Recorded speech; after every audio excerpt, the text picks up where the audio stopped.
We're going to talk about communication, and I'm going to give examples of extreme communication on people on opposite ends of an ideological spectrum or opposite ends of a political issue or whatever you may have controversy about, but show how even those things can have conversations, civil conversations, and some of the results of what a conversation can achieve.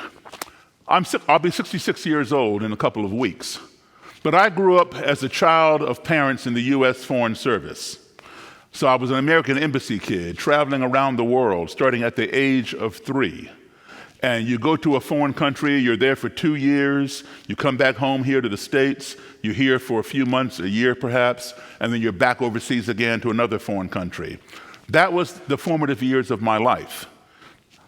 I majored in music, got my degree, and now I play professionally. I've played in all 50 states. I again play abroad, travel around the world performing. When you combine my childhood travels with my adulthood travels, I've now been in 63 countries on 6 continents. What does that mean? Other than I have a lot of frequent flyer miles and hotel points. What it means is that I have been exposed to a wide variety of cultures, ethnicities, skin colors, ideologies, religions, etc. And all of that has helped shape who I have become. My first exposure to school was overseas. I did kindergarten, 1st grade, 3rd grade, 5th grade, 7th grade. In between, I came back home and did school here. My classmates overseas, this is 1960s, right? We're from all over the world. Kid here is from Japan, that one's from Czechoslovakia, France, Germany, Italy, Nigeria, you name it. Anybody who had an embassy where we were stationed, all of their kids went to the same school. So that was my first exposure to school. That became what my baseline for school was supposed to be. But every time I come back home, here to my own country, I would either be in all black schools or black and white schools, meaning the still segregated or the newly integrated. And there was not the amount of diversity in my classroom back home that I had overseas. Now, let me skip ahead. I had to go way down in my basement at home to find you this picture. This is one time we came home. I was age 10, 1968. I was born in 1958, right? This is my 4th grade class. There were 2 black kids in the entire school. Myself in 4th grade and a little black girl in 2nd grade. So, all of my friends were white kids because, being a big bad 4th grader, I didn't associate with the 2nd graders. So, this is my 4th grade class. See if you can find me. Not hard, huh? Well, you see those guys on the back row with me? Some of them, they all were my friends, but some of them were members of the Cub Scouts. And they invited me to join, 1968. I joined the Cub Scouts.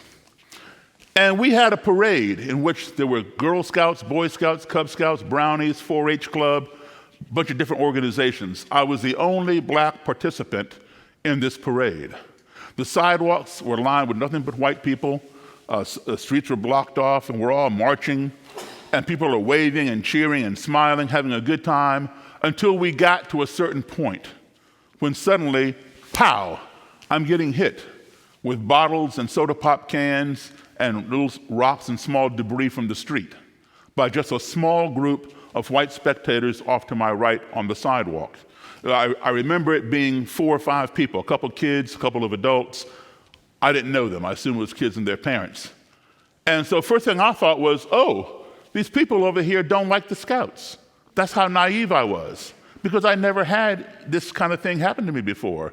It wasn't until my den mother, my cub master, my troop leader all came running over and huddled over me with their own bodies and escorted me out of the danger that I realized none of my other Scouts were getting this special protection.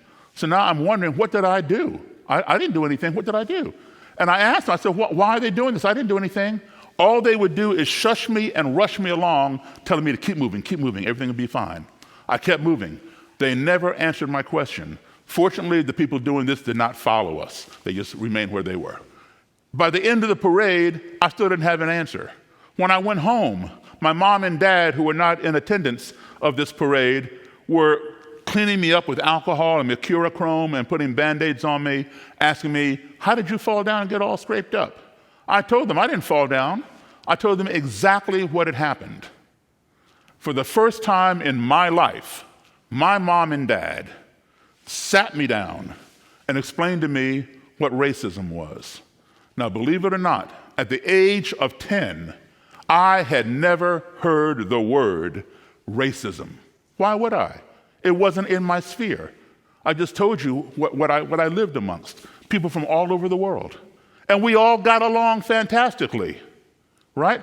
So my 10-year-old brain could not process what my parents were telling me.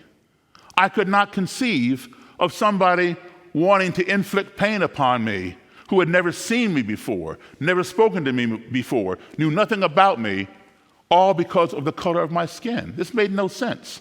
Now, I didn't have older, big brothers and sisters who experienced things to pass it down to me. I was an only child. My folks got it right the first time. So, and I trusted my parents. They never lied to me. But on this day in 1968, I knew they were deceiving me because it made no sense. And to further prove my point, these people right here, or right there for you people sitting over there, they did not treat me like that, but they looked the same as the ones who did. Or my little white friends overseas, whether they were from the American embassy or my little French or Danish or Swedish or Australian friends. They didn't behave like that. So my parents had to be wrong.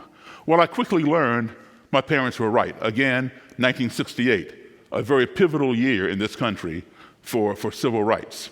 And of course, culminating with the assassination of Dr. Martin Luther King. So that fall, I accepted that this racism phenomenon did exist. But what I did not understand was why. And at that age, I formed a question in my own mind, which was, how can you hate me when you don't even know me? And for the next 55, almost 56 years now, I've been looking for the answer to that question.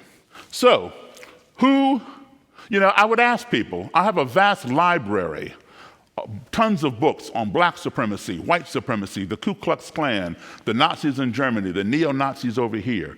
I've read all those books, but the books talk about the problem, but they don't tell me why. And when I would ask people, why do people behave like that? Oh, Daryl, there's some people who are just like that. That's just how it is.